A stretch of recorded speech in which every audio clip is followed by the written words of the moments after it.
அனைவருக்கும் பொதுவான இறைவனை போற்றியவனாக, அமுதே தமிழே அழகிய மொழியே, செந்தமிழே உயிரே நறுந்தேனே, செயலினை மூச்சினை உனக்களித்தேனே என்று தமிழ் அன்னையை வாழ்த்தி உங்கள் அனைவருக்கும் என்னுடைய வணக்கத்தை தெரிவித்துக் கொள்கின்றேன்.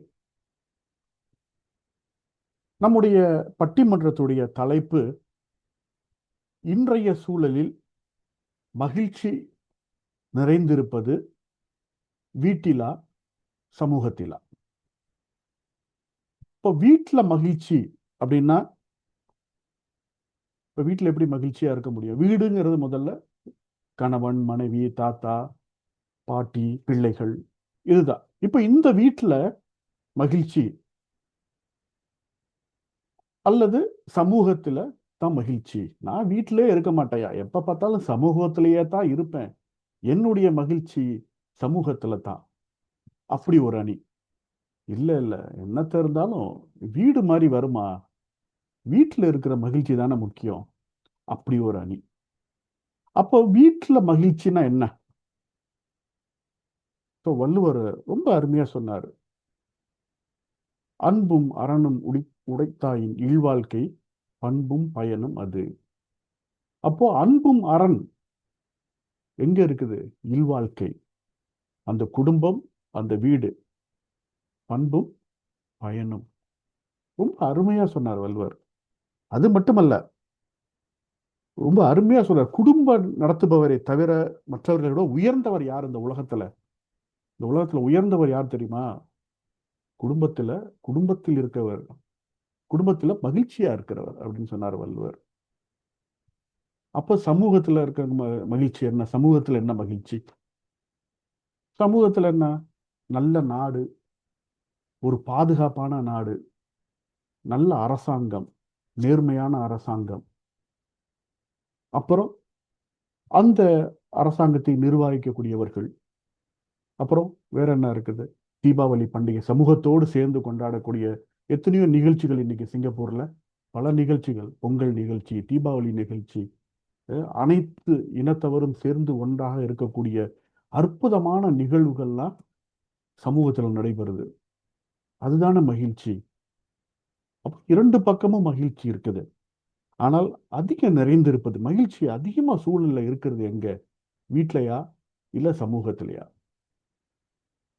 ஒரு நண்பர் ஒருத்தர் ஒரே அழுக. ஏன்பா இப்படி அழுகிற அப்படின்னு. நானும் வீட்டுல மகிழ்ச்சியா இருக்கணும்னு தான் நினைக்கிறேன், விட மாட்டேங்கிறாங்க அப்படின்னு. என்ன? ஏன், என்ன பிரச்சனை உனக்கு அப்படின்னு. ஏன் அப்பா அம்மா, ஏன் தங்கச்சி, எங்க அம்மா, அண்ணன் தம்பி எல்லாம் வந்தா என் பொண்டாட்டியோட முகத்தை பார்க்கணும், அவ்வளவு மகிழ்ச்சியா இருக்கும். யாருக்கு தெரியும் நமக்கு யாருக்குங்கிறது? நான் எங்கேயா மகிழ்ச்சியா இருக்கிறது? என் குடும்பத்தை கண்டாலே அவ்வளவு மகிழ்ச்சியா இருக்கிற மாதிரி, அவ்வளவு படாத பாடுபடு. ஆனா நம்ம எப்படி? பொண்டாட்டியோட தங்கச்சி, பொண்டாட்டி பெரியப்பாவுடைய அஹ், எவ்வளவு மகிழ்ச்சியா இருக்கும். என்ன உண்மைதானே? அஹ், பொண்டாட்டி ஒண்ணு விட்டு சொந்தக்காரர் எந்தெந்த தங்கச்சி வேணாலும் வந்தாலும் அவ்வளவு மகிழ்ச்சி நமக்கு. அது மட்டும் இல்ல, என் நண்பர்களை கண்டாவே பிடிக்கவே பிடிக்காதுயா. ஆனா என் மனைவியோட ஒரு நண்பர் வரும்பொழுது நம்ம எவ்வளவு மகிழ்ச்சி அடைகிறோம். அஹ், ஆனா நம்ம நண்பர்கள் வரும்பொழுது அவ்வளவு முகத்துல அவ்வளவு பாவம் காட்டுறாங்க. அப்போ அப்படி என்றா, அப்போ அந்த குடும்பத்துல மகிழ்ச்சி என்பது குழந்தை, குடும்பம், தாத்தா பாட்டி இவங்களோடு மகிழ்ந்து இருப்பது. இன்னைக்கு எப்படி இருக்குது? மகிழ்ச்சியாவா இருக்குது? பையன் ஒரு ஹெட்செட்டை மாட்டிக்கிட்டு டேபிள்ல உட்காந்துருக்காரு. இன்னொரு பையன் ரூமுக்குள்ள விட்டு வெளியே வர்றதே இல்லை. அப்பா அம்மா, அப்பா வேலை முடிச்சிட்டு வந்து சோஃபாவில் உட்காந்து டிவி பார்த்துட்டு இருக்காரு. அம்மா அடுப்பாங்கரையில் இருக்கிறாங்க, அவங்க ஃபோன் பேசிட்டு இருக்காங்க.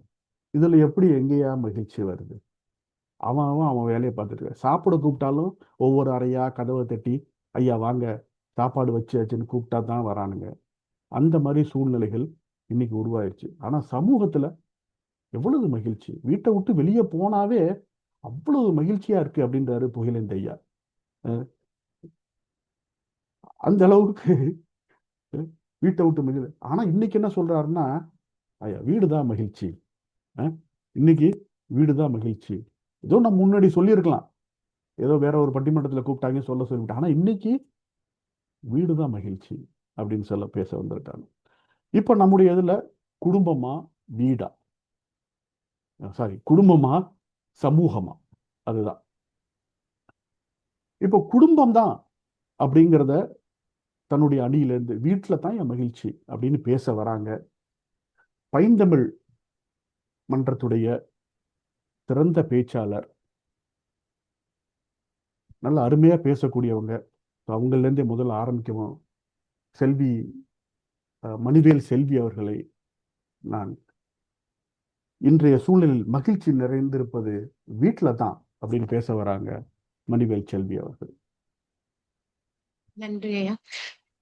தமிழுக்காக இணைந்திருக்கும் உங்கள் அனைவருக்கும் என் முதற்கண் வணக்கம். இன்னைக்கு நம்ம பட்டிமன்றத்தோட தலைப்பு பாத்தீங்கன்னா, இன்றைய சூழலில் நமக்கு மகிழ்ச்சியை அதிகம் தருவது வீடா சமூகமா? அதுல என்ன சந்தேகம்?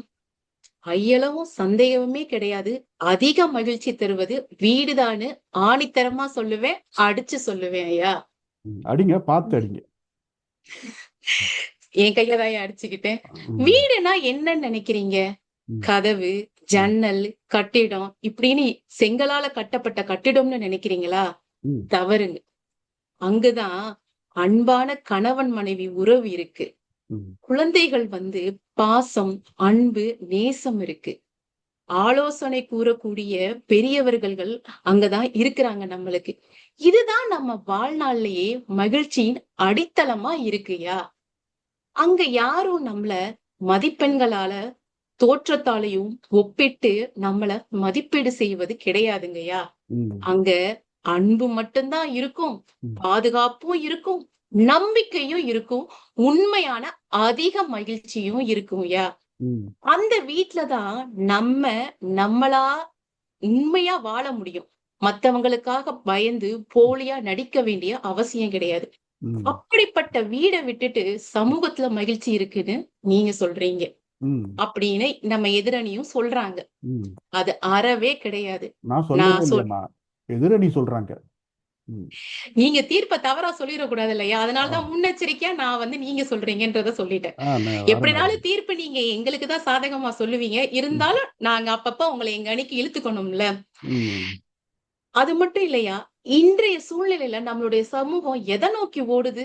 ஓடுது ஓடுது ஓடுது ஓடிக்கிட்டே இருக்கு. அதுக்கே தெரியல எதை நோக்கி ஓடுதுன்னு. ஒரு பக்கம் தொலைபேசி அழுத்தம், ஒரு பக்கம் பணி சுமையின் அழுத்தம், ஒரு பக்கம் மதிப்பெண்களுக்கான போட்டி, ஒரு பக்கம் எந்த பள்ளி அந்த பள்ளி இந்த பள்ளின்னு குழந்தைகளை பள்ளியில சேர்க்கறதுக்கான அழுத்தம். இவ்வளவு அழுத்தத்துக்கு நடுவுல மகிழ்ச்சின்ற எழுத்துக்கான அர்த்தம் புரியுமா சொல்லுங்க? இதெல்லாம் இருந்து நம்மள பாதுகாத்து சிரிக்கவும் மகிழ்ச்சியா இருக்கவும் காக்குற ஒரே இடம் எது நினைக்கிறீங்க? நம்மளோட வீடுதான். இதத்தான் திருக்குறள் பல நூற்றாண்டுகளுக்கு முன்னாடியே சொல்லி இருக்கிறாரு. குழல் இனிது யாழ் இனிது என்பதன் மக்கள் மழலை சொல் கேளாதவர். யாரு குழலை இனிது யாழ்னு சொல்லுவாங்க? தன்னோட பசங்களோட பேச்ச கேட்காதவங்க. சமீபத்துல பாத்தீங்கன்னா என்னோட வீட்டுக்காரரு பணி சுமையின் காரணமாக வீட்டுக்கு ரொம்ப சோர்வா வருவாரு. எனக்கு தெரியும் மனைவியா, ஆனா என்னுடைய குழந்தைகள் என்னட்ட ஓடி சொல்லுவாங்க, அம்மா அப்பாவோட முக வாட்டத்தை பார்க்கும் போதே ரொம்ப சோகமா இருக்கு, இன்னைக்கு அதிகமான வேலை பளு இருக்கும் போலமா அப்படின்னு.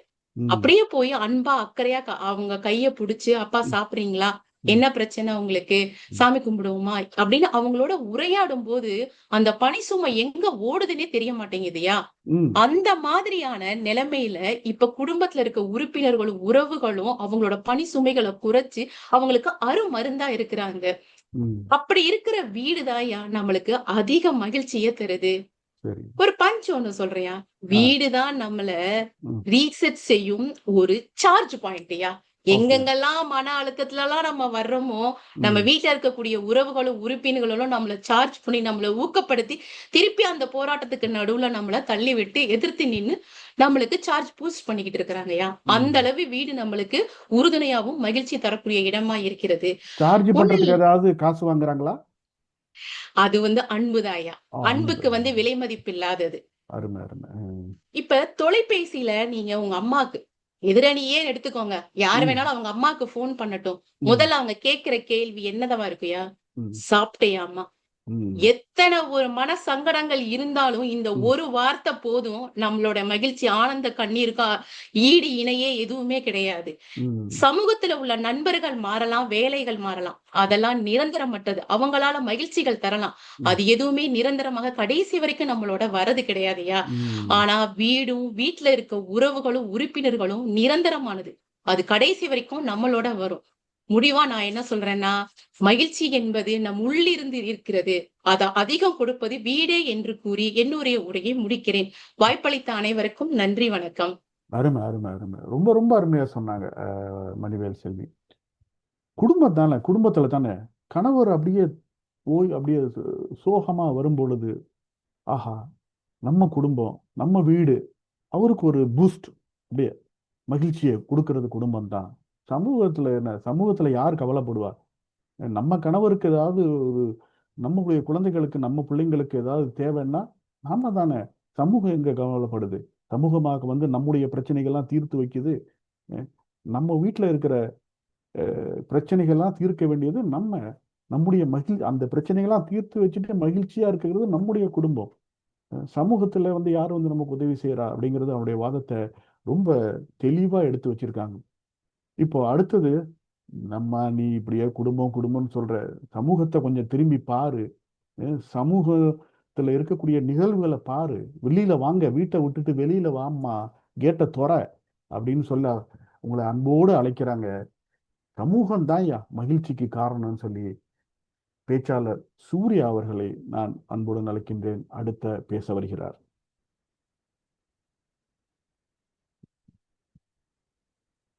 மியூட்ல இருக்கீங்கம்மா.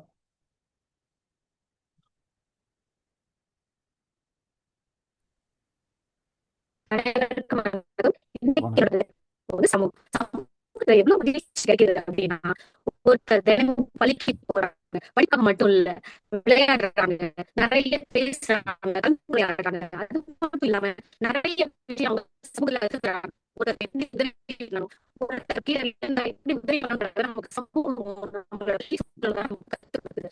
அது மட்டும் இல்லாம ஒற்றுமை, எப்படி மக்கள் இருக்கிறாங்க, அது மட்டும் இல்லாம நம்ம எவ்வளவு மகிழ்ச்சியா இருக்கணும், நம்ம ஊர் எல்லாருமே எவ்வளவு மகிழ்ச்சியா இருக்காங்க. அதுக்கப்புறம் தீபாவளி, பொங்கல், இந்த நிறைய மக்கள் கொண்டு போடுற சமூகத்துல மட்டும்தான்.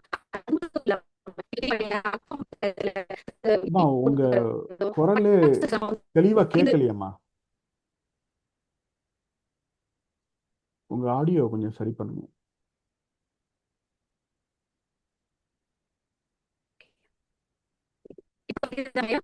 இல்லையோ, பிரேக் ஆகுது.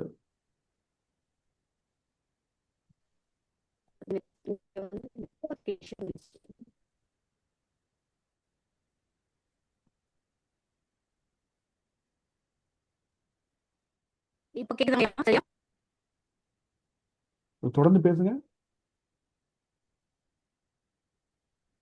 இப்ப தீபாவளி, பொங்கல், திருவிழா, நிறைய பண்டிகை மக்கள் காரம் பகிர்ந்து நம்ம பசங்களுக்கு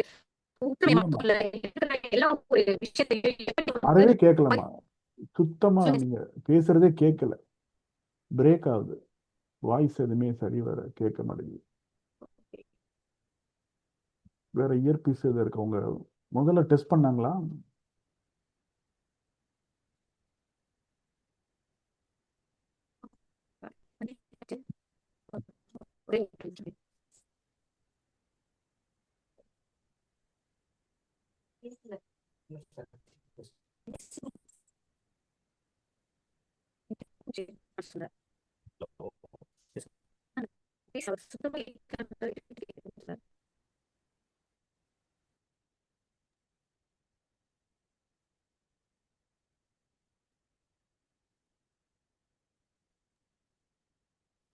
பேசுங்க.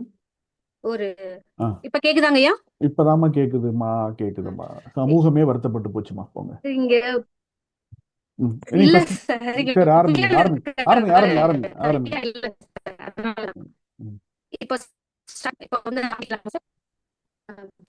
ஒரு ஒரு பொண்ணு வந்து தினமும் பள்ளிக்கு போறாங்க. அவங்க படிப்புக்காக மட்டும் இல்ல. அவங்க நண்பர்களோட பேசுறாங்க, விளையாடுறாங்க, சிரிக்கிறாங்க. அவங்களோட மனசுல எவ்வளவு ஒரு தீவிரமான சூழல் இருந்தாலும் அதை வந்து எப்படி கடக்குறாங்க. அது மட்டும் இல்ல, கம்மி வகுப்புல சின்ன சின்ன காமெடி, கிரிக்கெட் விளையாடுறாங்க, கேரம் விளையாடுறாங்க, உணவு பகிர்ந்துக்கிறாங்க, ஒற்றுமையா எப்படி இருக்கணும் அப்படிங்கிற நமக்கு சமூகம் தான் சொல்லுது. அது மட்டும் இல்லாம ஊர் திருவிழா, ஊர் திருவிழானா அந்த ஊர் மக்கள் மட்டும் இல்ல, ஊர்ல இருக்கிற சொந்தக்காரங்களுக்கு எல்லாருமே இந்த திருவிழால மகிழ்ச்சி அடைறாங்க. எப்படி ஒற்றுமையா கொண்டாடுறாங்க ஒரு பண்டிகையை. இப்ப தீபாவளினா எப்படி வந்து இனிப்பு பகிர்றாங்க, திருப்பி அதை எப்படி போயிடுச்சே. வந்து அதே எல்லாரும் சமூகத்துக்கு பகிர்ந்துக்கிறாங்க. இல்ல போச்சு. என்னாச்சு?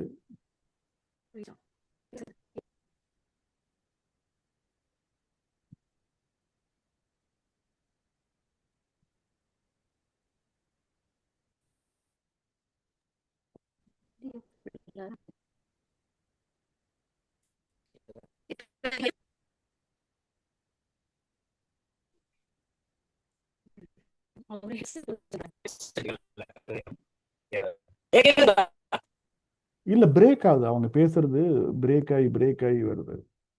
தெளிவாவே இல்ல. டைம் போயிடுது.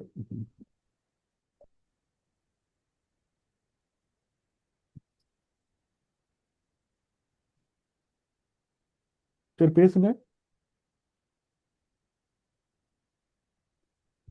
பேசுங்க.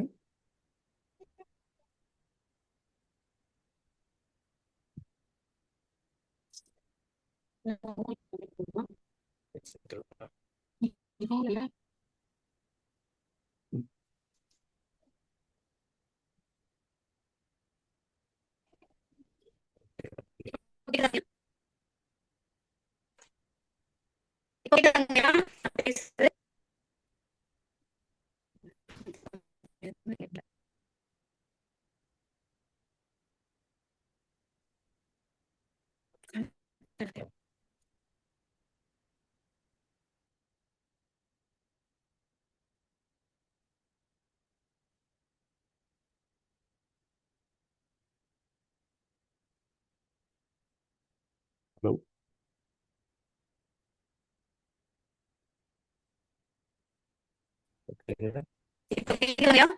பேசுங்க. தமிழ் வகுப்புல கேக்குதாங்கய்யா? சொல்லுங்க சொல்லுங்க. பேசுங்க. இப்ப கேக்குதாங்கய்யா நான் பேசுறது? ஆ பேசுங்க. தமிழ் வகுப்புல உதாரணத்துக்கு சொல்றேன். சின்ன சின்ன காமெடி பண்றது, கிரிக்கெட் விளையாடுறது, கேரம் விளையாடுறது, உணவை வந்து பகிர்ந்துக்கிறாங்க. அது எல்லா சமூகத்துல கிடைக்கிற மகிழ்ச்சி தாங்க ஐயா. அது மட்டும் இல்ல, இப்ப தீபாவளி, பொங்கல், ஊர் திருவிழா அப்படின்னு நிறைய பண்டிகை மக்கள் எல்லாரும் கொண்டாடுறாங்க. அது எல்லாமே ஒன்று கூடிதான் கொண்டாடுறாங்க. தீபாவளியில அக்கம் பக்கத்தோட பட்டாசு பகிர்ந்துக்கிறது, அது மட்டும் இல்லாம இனிப்பு வந்து பகிர்ந்துக்கிறது, கூட்டு விளையாட்டு.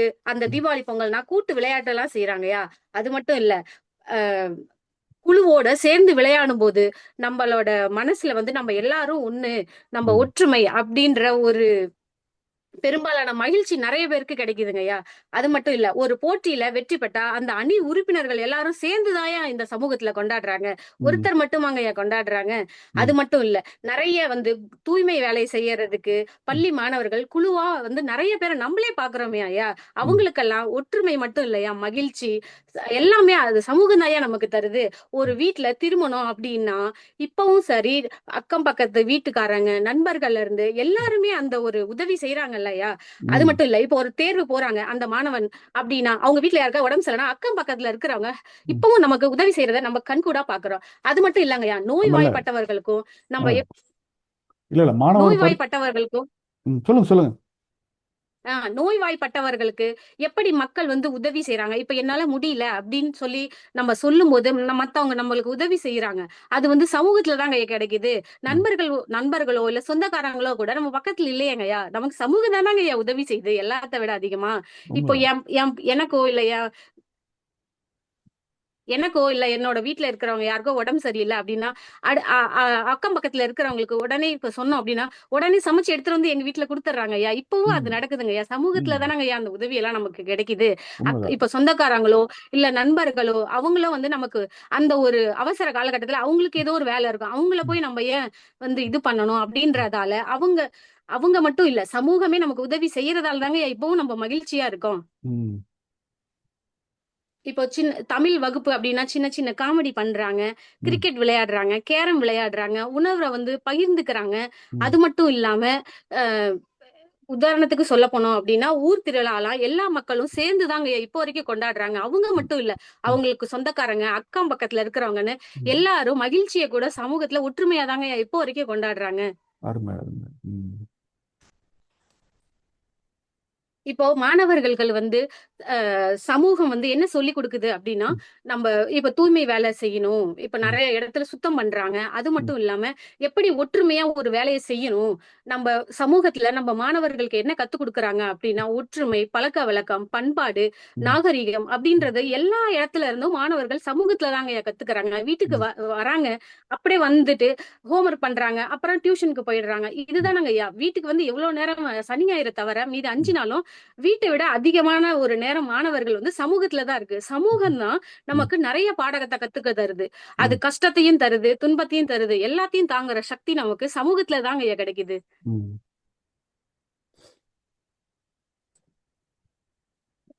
இப்ப இது மூலமா என்னோட வாதம் என்ன அப்படின்னா, நமக்கு அதிகமான மகிழ்ச்சி சூழல்கள் கிடைக்கிற உண்மையான இடம் சமூகம் அப்படின்றதாயா என்னோட வாதம்.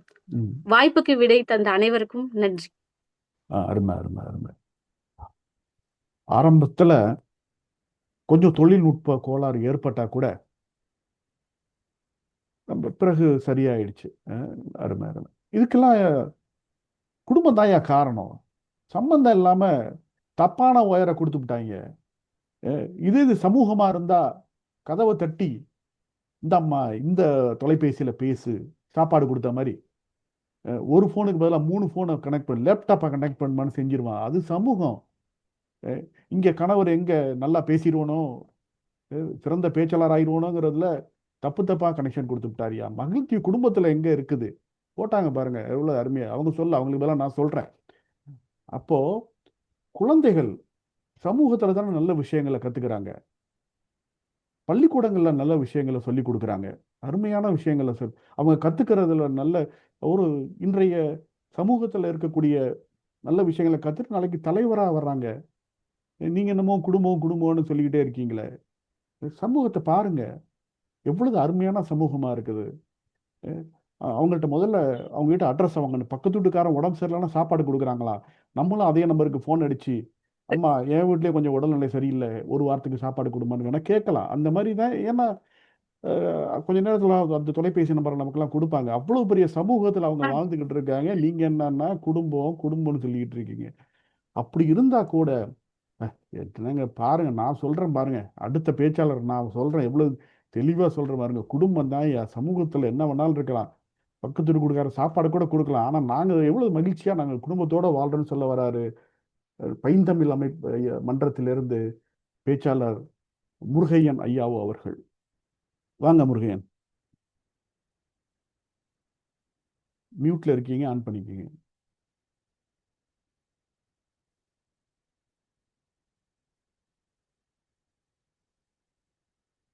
ஐயா முருகையா பேசுறீங்க ஐயா? கொஞ்சம் மியூட்ல இருக்கீங்க ஐயா.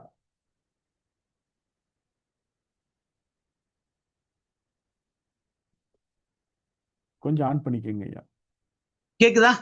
இப்ப கேக்குதுயா, பேசுங்கய்யா. நடுவர் உட்பட அனைவருக்கும் வணக்கத்தை தெரிவித்துக் கொண்டு, இன்றைய சூழலில் மகிழ்ச்சியை தருவது, கேக்குதா? நல்லா கேக்குதுயா. மகிழ்ச்சியை தருவது குடும்பத்தில் மட்டுமே. ஆயுள் முழுக்க குடும்பம் மட்டுமே மகிழ்ச்சியை தரும். அருமை அருமை.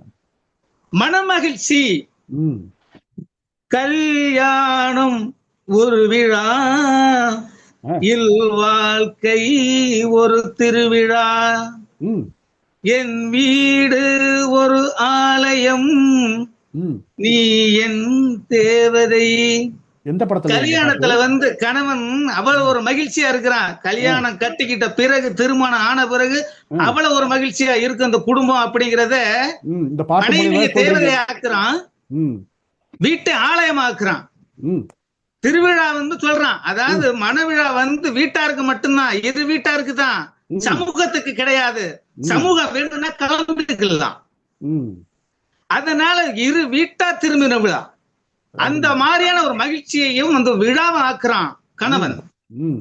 அப்படியாப்பட்ட ஒரு மன மகிழ்ச்சியையும் தரக்கூடியது வீட்டை விட வேறு குடும்பத்தை தவிர இவர் எங்கேயுமே கிடைக்காது. பணம் கொடுத்தாலும் கிடைக்காது. ம். கடவுள் கொடுப்பாரா கொடுக்காரு நமக்கும் தெரியாது. அந்த அளவுக்கு வீட்டில் இருக்கின்றது. கடவுளுக்கே தெரியாது. கடவுளுக்கே தெரியாது அந்த அளவுக்கு எப்ப கொடுப்பாருன்னு அவருக்கே தெரியாத அந்த அளவுக்கு இருப்பார். இவன் இந்த அளவுக்கு மகிழ்ச்சியா இருக்கிற அந்த குடும்பத்துல அவரே தவிக்கக்கூடிய அளவுக்கு இருக்கும். அந்த அளவுக்கு குடும்ப மகிழ்ச்சி அப்படி இருக்கும். கடவுளுக்கே பொறாம. பொறாம, கண்டிப்பா பொறாம இருக்கும். வைத்தறிச்ச.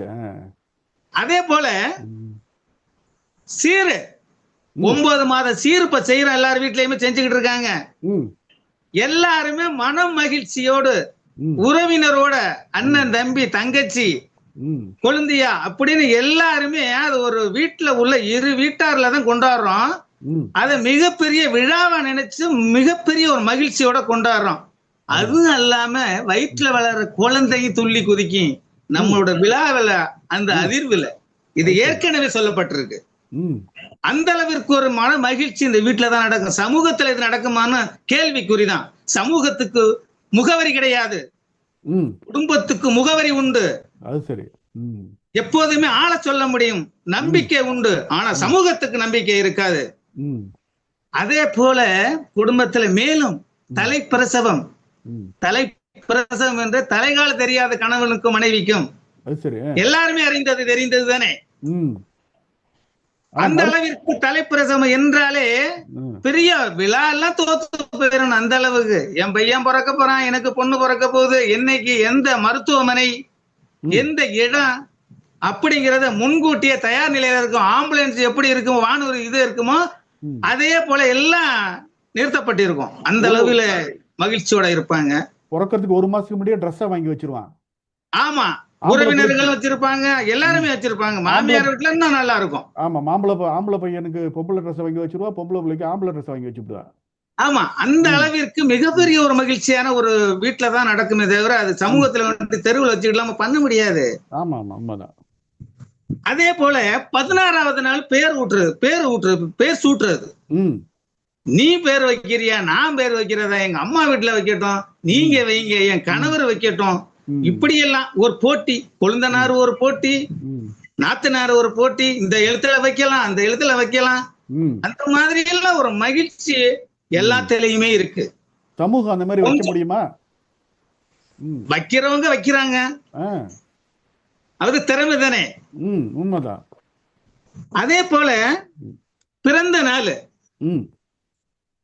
நாள் என்ன பண்றாங்க, விழாவெல்லாம் தோத்து போற அளவிற்கு ஒரு மிக சிறப்பான ஏற்பாடுகளை பண்ணி, அது என்னன்னா தயார் பண்ணணுமோ உணவுல இருந்து எல்லாருமே தயார் பண்ணி எல்லா 16வது நாள் வந்து அந்த அளவுக்கு பெயர் சூட்டு விழாங்கிறது சாதாரண ஒரு இதா நடக்காது. ஏன்னா ஆயுள் முழுவதும் கூப்பிடக்கூடிய பேர் அல்லவா, தமிழ் பேரை வைக்கணும் அப்படின்னு எல்லாத்துக்குமே போட்டி. இந்த தமிழ் பேர் வைக்கலாமா, தேன்மொழின்னு வைக்கலாமா, கபிலன் வைக்கலாமா, அந்த மாதிரி ஒரு மிகப்பெரிய ஒரு போட்டி அலாதியானது.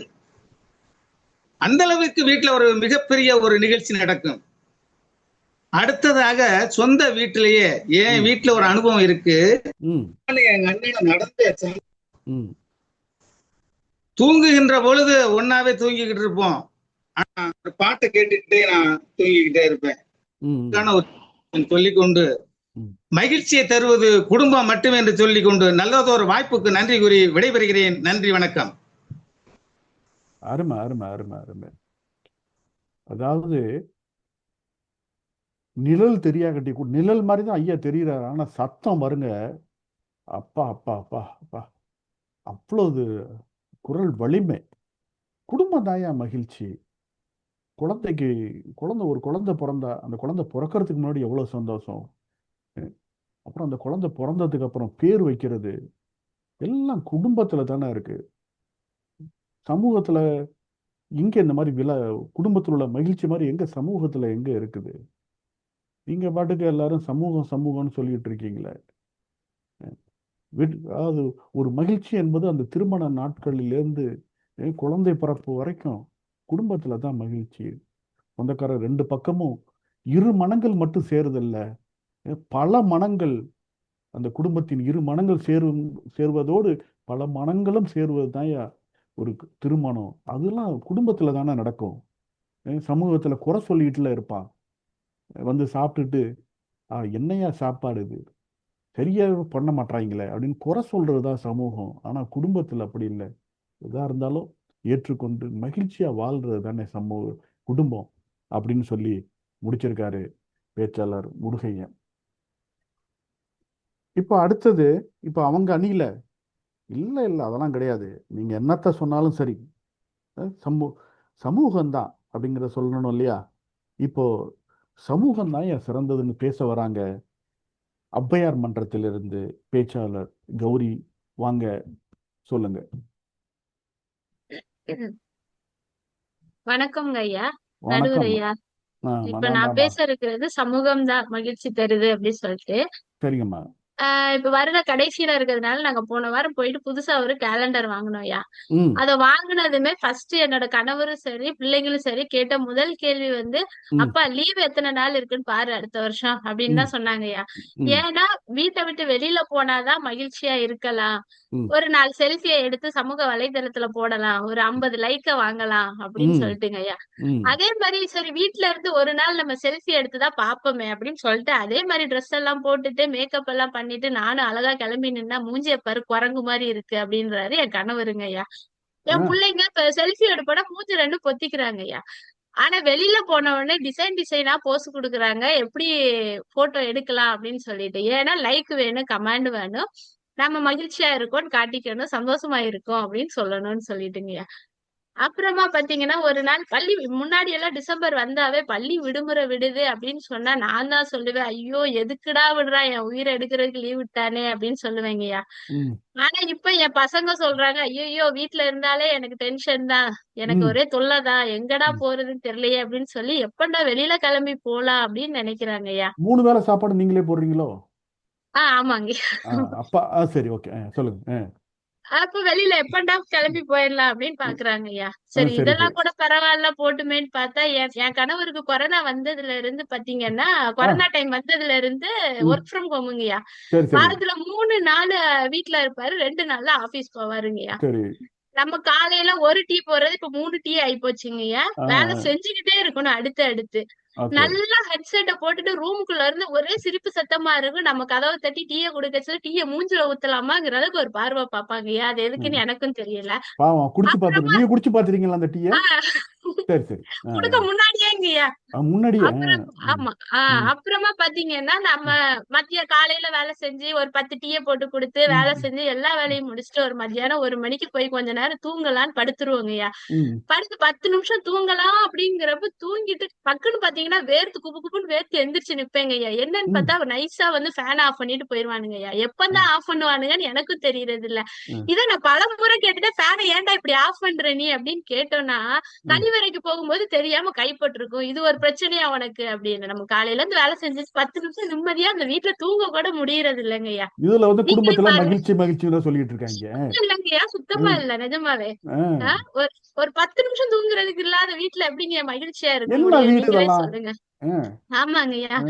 அப்புறமா பாத்தீங்கன்னா போன வாரம் ஒரு சின்ன பிரச்சனை எனக்கும் என்னோட கணவரோட தங்கச்சிக்குங்கய்யா. அப்போ நான் ஆமா சின்ன பிரச்சனை, ரொம்ப பெரிய பிரச்சனை எல்லாம் ஒண்ணும் இல்ல. உடனே கோவத்துல நான் போயிட்டு என் கணவர் கிட்ட கேட்டேன், இங்க பாரு இந்த மாதிரி சின்ன தங்கச்சிக்கு எனக்கு பயங்கர பிரச்சனையா இருக்கு, இனிமே அவளை என்கிட்ட பேச வேண்டாம்னு சொல்லிடு அப்படின்னு சொன்னேங்க ஐயா. சுத்தமா எனக்கு அவளை பிடிக்கல சொல்லிடுன்னு சொன்னேங்க ஐயா. என் புருஷன் உடனே டக்குன்னு கோவப்பட்டு, எனக்கு தான் உன் சின்ன தங்கச்சியை ரொம்ப பிடிச்சிருக்கு, நான் என்ன இப்படி மூஞ்சில் அடிச்ச மாதிரி சொல்லிட்டா இருக்கேன் அப்படின்னு சொல்லிட்டாங்க ஐயா. பேசினாலே ஒரே சலசலப்பு கை கலப்பும் ஆகி போயிருதுங்க ஐயா. பிரச்சனைக்கு மேல பிரச்சனை தான் வருது. கை கலப்பு யாரோட? அது தங்கச்சியை பிடிச்சதுன்னு சொன்னதுனாலங்கய்யா. இதெல்லாம் கூட பரவாயில்லையா, என்னோட ஃபர்ஸ்ட் பேச்சு இதுதான். பட்டிமன்றம் எல்லா இன்னைக்கு இப்பதான் ஃபர்ஸ்ட் டைம் நான் பேசுறேன். சரி ரொம்ப ஆசையா போயிட்டு நான் ஒரு வாட்டி பேசி காட்டுறேன், கொஞ்சம் பாரு அப்படின்னு சொன்னேங்கய்யா. என்ன உனக்கு என்னம்மா நீ பைத்தியம் என்ன வேணா பேசுவ அப்படின்ட்டாருங்க என் புருஷன். ஆ என் பசங்க 2 கால மூஞ்சி மூடிட்டு ஓடுதுங்க. ஐயோ நான் கேட்க மாட்டோம், நாங்க காலையில இருந்து கேக்குறது பத்தாதா அப்படின்னு சொல்லிட்டு ஓடிடுங்கய்யா. இந்த வீட்டுல எனக்கு எப்படிங்கய்யா மகிழ்ச்சி இருக்கும்? மகிழ்ச்சிங்கிறது சுத்தமா இல்ல. இங்க பாருங்க, நான் சொல்றேன், நீங்க எல்லாரும் பேசி சந்தோஷமா சிரிக்கிறீங்க. இப்போ சமூகத்துல எனக்கு எவ்வளவு மகிழ்ச்சி இருக்கு நீங்களே சொல்லுங்க ஐயா. அருமை அருமை. இப்ப இதெல்லாம் சமூகம் பெரிய பெரிய, ஆமா, ஆமாங்க புகழேந்தி எல்லாம் பெரிய சமூகம். சொல்லுங்க சொல்லுங்க. ஆமாங்க. இதே மாதிரிதான் என் புருஷன் ஜூம்ல அங்க மீட்டிங் அப்ப நல்லா சிரிக்கிறாங்க ஐயா. ஆனா வெளியில வர்றப்பதான் அந்த டீய பாக்குறப்பதான் முறைக்கிறாரு. அது ஏன்னு எனக்கும் தெரியலங்க ஐயா. நீங்க ஒருத்தர் கண்டுபிடிக்கணும் குடிச்சு கண்டிப்பா. பார்த்துட்டு எதுக்கு கொடுங்க. இல்லையா, குடுக்க முன்னாடிதான் முறைக்கிறாரு. இல்ல சரிங்க குடிச்சு ஐயா. பார்த்துட்டு கொடுங்கன்னு சொல்றேன். ஓகேயா ஓகேயா. ம், ம். அதனால நான் இப்ப என்ன சொல்லிக்கிறேன்னா, வீடு தருவது தற்காலிகமான மகிழ்ச்சி, வெளியுலகமும் சமுதாயம் தருவது நிரந்தர மகிழ்ச்சி என்று கூறி விடைபெறுகிறேன் ஐயா. நன்றி. ஆஹா, அருமை அருமை அருமை. இதுல அவங்க வந்து முதல் முறை பேசுறேன் அப்படின்னு சொன்னாங்க. ஆமாய்யா, முதல் முறை. ஆஹா, அதெல்லாம் அதாவது ஒரு சிறந்த பேச்சு. அவங்க வந்து குடும்பத்துல என்ன தூங்கிட்டு இருக்கும்போது ஒரு மனுஷனை நிம்மதியா தூங்க விடுறாங்களே, ஒரு 10 நிமிஷம் கூட தூங்க விட மாட்டேங்கிறானுங்க. இதெல்லாம் குடும்பமா? வெளியில சமூகத்துல பாருங்க ஐயா, அப்படியே மகிழ்ச்சி. வெளியில போனோமா, ஒரு 10 செல்ஃபி எடுத்தோமா, ஃபேஸ்புக்ல போட்டோமா, அப்படியே சமூகமே லைக்ஸா அடித்து அள்ளி அனுப்பும் பொழுது, ஆஹா, அதுல இருக்கிற மகிழ்ச்சியை விட்டுவிட்டு இவங்க வந்து டீயை கொடுத்தா இது என்ன கழனி தண்ணி மாதிரி இருக்குங்கிறான் அவன். சொல்ல நான் சொல்றேன், இதில் இவனுக்கெல்லாம் எதுக்கு, இந்த குடும்பத்துக்கெல்லாம் எதுக்கு நான் டீ கோயத்து கொடுக்கணும்? எதுக்கு இந்த படாத பாடுபடணும்? இதுக்கு சமூகத்தில் வெளியில இருக்கிறதே மகிழ்ச்சி தானே. நீங்க பாட்டுக்கு குடும்பத்துலன்னு சொல்லி இப்படி எல்லாம் குடும்பமே சேர்ந்து எனக்கு கும்மி அடிக்குது அப்படிங்கிறாங்க. கவலைப்படாதீங்க. இருந்தாலும் கூட இப்ப நீங்க சொன்னதுக்கெல்லாம் எதிர்ப்பு தெரிவிக்கணும்ல. நீங்க பாட்டுல சொல்லலாமா? ஆனா குடும்பத்துடைய மகிழ்ச்சி இருக்கு பாருங்க, அதுதான் எப்போதுமே நிரந்தரமானது, சிறந்தது அப்படின்னு சொல்ல வராரு. தீர்ப்பு சொன்ன மாதிரியே காமாட்சி அம்மா தலையாட்டுறாங்க. இருந்தாலும் புகழேந்தி அவர்கள் வந்து சொல்லுவாரு பாருங்க. இப்போ அடுத்து நான் அழைக்க இருக்கிறது பைந்தமில்ல இருந்து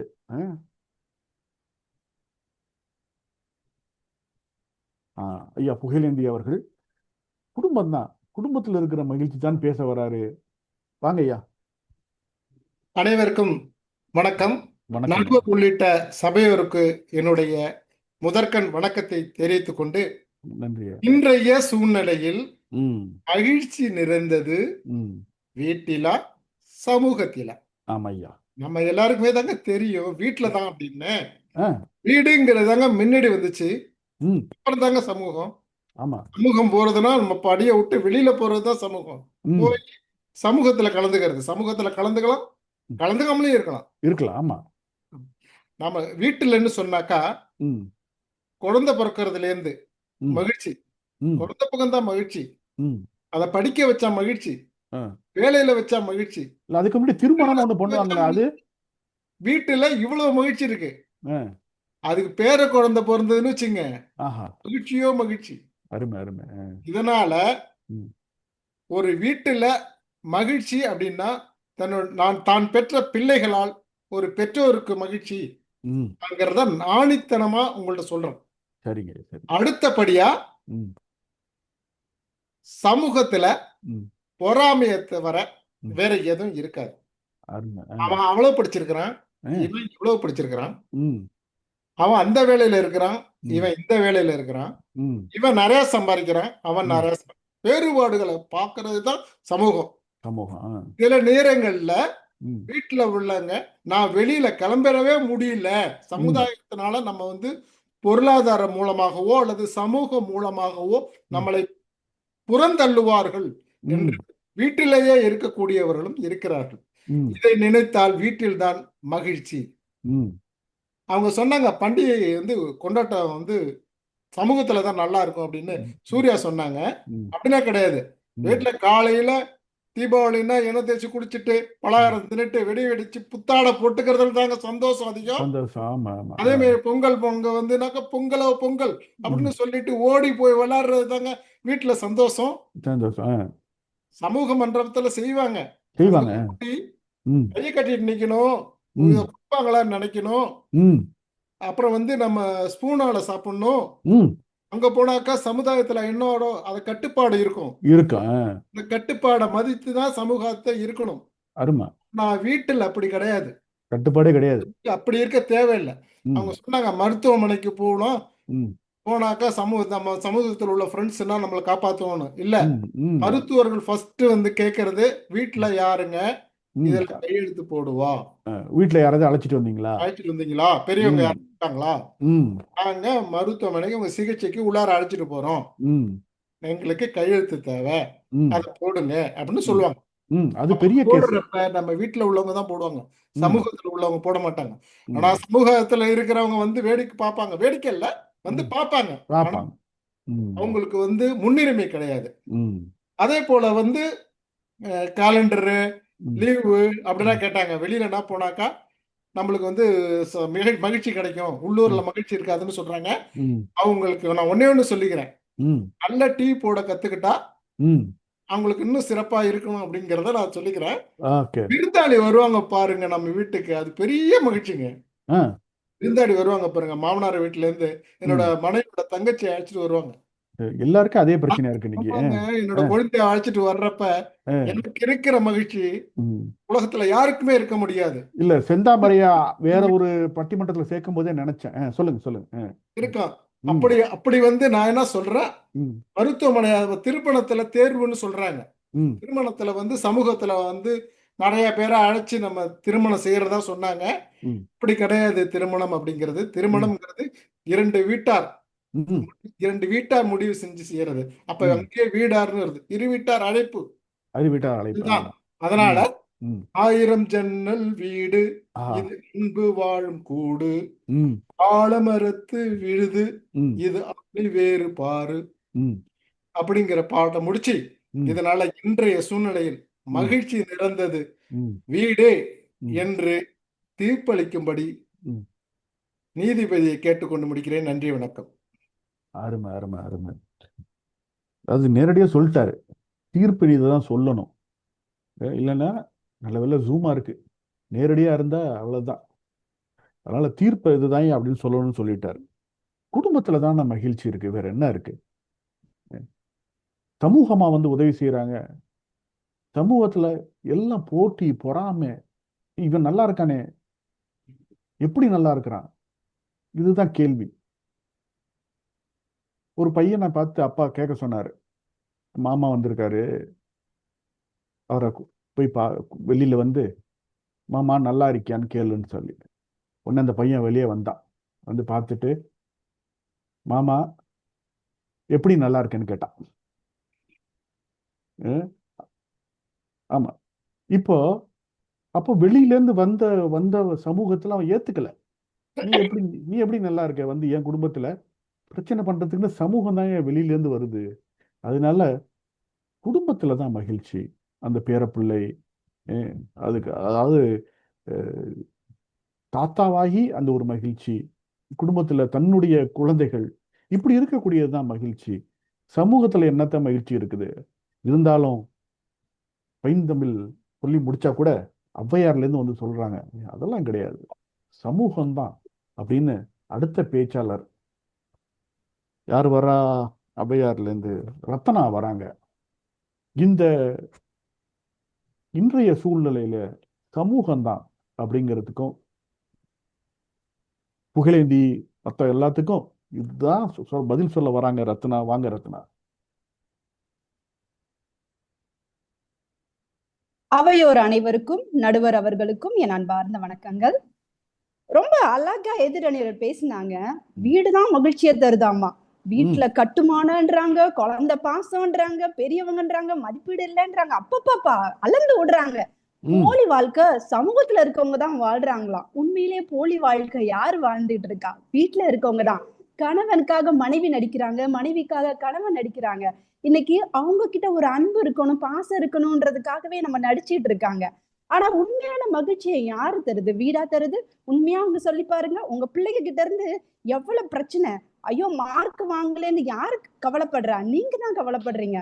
ஆனா உங்க பிள்ளைங்களை அதிக மதிப்பெண் கொண்டுட்டு வர்றதுக்கு உருவாக்குறது பள்ளின்ற ஒரு சமூகம் தானே. அதை ஏன் மறந்துட்டீங்க? அதுக்கப்புறம் பள்ளியில கொடுக்குற பாடையும் அந்த வேலை செய்யற இடத்துல கிடைக்கிற அந்த மன அழுத்தம் தான் அவங்க மகிழ்ச்சியை கெடுக்குதான், அந்த சமூகம் தான் கெடுக்குதான். உண்மையா சொல்லுங்க, வீட்டுல நீங்க சரியான நேரத்துக்கு சாப்பாடு செஞ்சு கொடுத்துருக்க மாட்டீங்க, சரியான நேரத்துக்கு அவரை கவனிச்சிருக்க மாட்டீங்க. அதனால வர சண்டை சச்சரவுனாலதான் வீட்லயே சண்டை சச்சரவா இருக்கும். அதை விட்டுட்டு சமூகத்து மேல பலி போடாதீங்க. அடுத்து முருகையா சார் சொன்னாருங்க, ஆயுள் முழுக்க மகிழ்ச்சியா இருக்காங்களாம். அப்புறம் எதுக்கு சார் முதியோர் இல்லம், எதுக்கு முதியோர் இல்லம் கட்டி வச்சிருக்கீங்க? பெரியவங்களையே கவனிக்க முடியல. இன்னைக்கு பெரியவங்க தனிமையில வாடிக்கிட்டு இருக்காங்க. அவங்களுக்கு கவனிக்கிறதுக்கு ஆள் இல்ல. பெரிய அரண்மனையை கட்டி வச்சுட்டு அம்மாவை கவனிக்கிறதுக்கு ஒரு ஆளை வச்சுட்டு போயிடுறாங்க. ஆனா அவங்க இன்னைக்கு அண்டை வீட்டாரா நம்மள மாதிரி ஆளுங்க போய் பேசும்போது 20 நிமிஷம் நீங்க பேசினாவே போதும், அந்த மகிழ்ச்சி அவங்களுக்கு ஆயுள் முழுக்க மகிழ்ச்சியை தருதுன்னு சொல்றாங்க. அதுக்காக ஒரு 20 நிமிஷம் நம்ம நின்று பேசுறோம் பாருங்க, அதுதாங்க சமூகம். அண்டை வீட்டாரோட நம்ம ஒருங்கிணைந்து நடக்கிறோம் பாருங்க, அதுதாங்க வாழ்க்கையோட இன்ப ஆயுள் முழுக்க மகிழ்ச்சியை தரும். இன்னைக்கு சொல்றாங்க திருமண விழாவுல மகிழ்ச்சியா? ஆமா, ஏன் மகிழ்ச்சி இல்ல? இன்னைக்கு பெண் வீட்டார் உங்களுக்கு வகை வகையா சீர்வரிசையை செஞ்சு கொடுக்குறாங்க. முதல் குழந்தைக்கு யார் வீட்டுக்கு அனுப்புறீங்க? பெரியவங்க யார் வீட்டுக்கு அனுப்புறீங்க? உங்க மாமனார் வீட்டுக்கு அனுப்புறீங்க. அதனால உங்களுக்கு மகிழ்ச்சி தான். ஆனா உங்க மாமனார் வீட்டுல மகிழ்ச்சி இருக்கான்னு கேட்டு பாருங்க, கண்டிப்பா இல்ல. அந்த 30 நாள் குழந்தைய வளர்க்கறதுக்கு அவங்க எவ்வளவு கஷ்டப்படுவாங்க. இரவு பகல்னு தூக்கம் கெட்டு போய் வளர்த்துட்டு இருக்காங்க. அதெல்லாம் மறந்துட்டு பேசாதீங்க. ஏன் 2வது குழந்தைக்கு நீங்க உங்க வீட்டுல வச்சுக்கிற மாட்டீங்கன்னு சொல்லுங்க முருகையா. இதே மாதிரிதான் எல்லா இடத்துலயும் மனைவி மேல பலிய போட்டுட்டு வீட்டுல மகிழ்ச்சின்னு எப்படி சொல்ல முடியும்? இன்னைக்கு மனைவியோட ஒருங்கிணைச்சு வந்து பட்டிமன்றத்துல வந்து பேசிருந்தீங்கன்னா புகழேந்தி ஐயா, நான் ஒத்துக்கிறேன் வீட்டுல உண்மையிலேயே மகிழ்ச்சி இருக்கேன்னு. அவரு தயாருதாம்மா, நடுவுல எவனா புது பிரிச்சு விட்டாயம்மா. நகைச்சுவை போட்டின்றதுக்காக நீங்க மாறி மாறி வசப்பாடிக்கிட்டீங்களே, அப்ப வீட்டுல மகிழ்ச்சி இல்லையா? சமூகத்துல வாங்க, சமூகத்துல நான் என்னென்ன மகிழ்ச்சி எல்லாம் அனுபவிச்சிருக்கேன் நானும் கொஞ்சம் எடுத்து விடுறேன். இன்னைக்கு தொண்டு ஊழியம்னு சொல்லிட்டு நாங்க சிங்கையில தொண்டு ஊழியம்னு சொல்லி போயிருக்கோம்.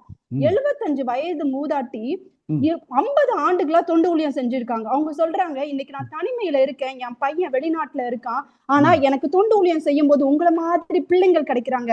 உங்களுக்கு அவங்களெல்லாம் வழிகாட்டுறதுக்கு என்னோட அனுபவத்தை பகிர்ந்து கொள்றதுக்கு ஒரு வாய்ப்பா இருக்கு. அதுதான் அவங்களுக்கு சந்தோஷத்தை தருதுன்னா கண்டிப்பா எனக்கும் அதுல மகிழ்ச்சி. அவங்கள போன்றவங்க தான் எங்களுக்கு முன்னோடியா இருக்காங்க.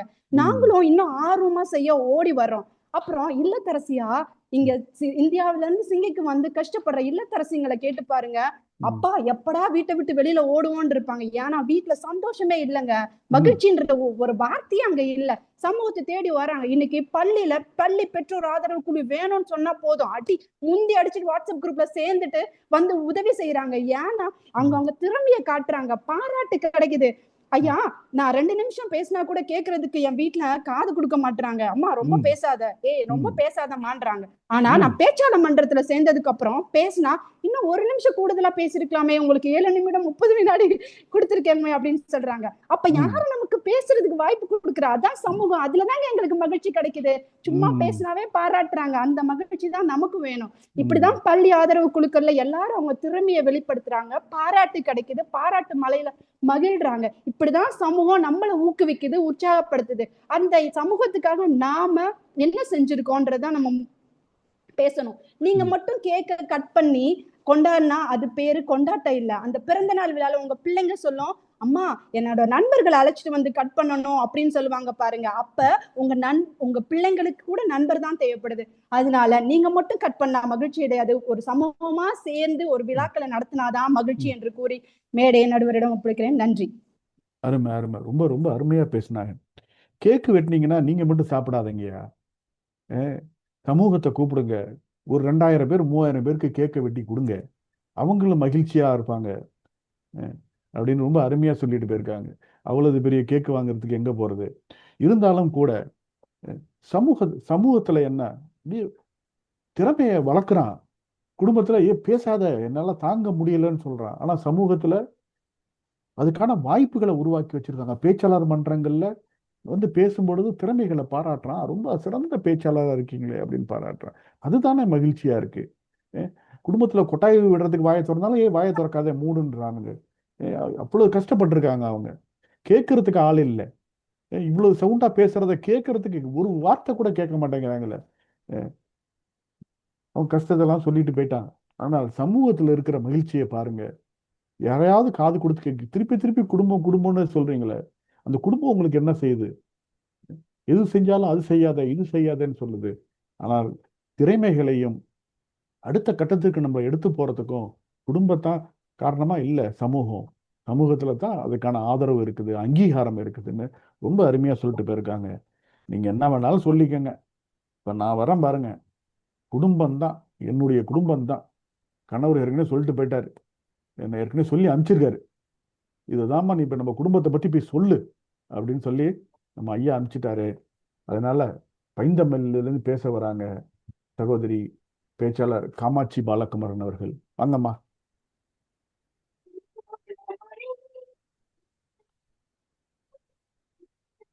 காதுல கொஞ்சம் மைக்கு கொஞ்சம் கிட்ட வாங்க, பேசுங்க. வணக்கம். வணக்கம்மா. கேக்குதா? கேக்குதுமா. அன்பான மனைவி, அழகான துணைவி, அமைந்தாலே பேரின்பமே.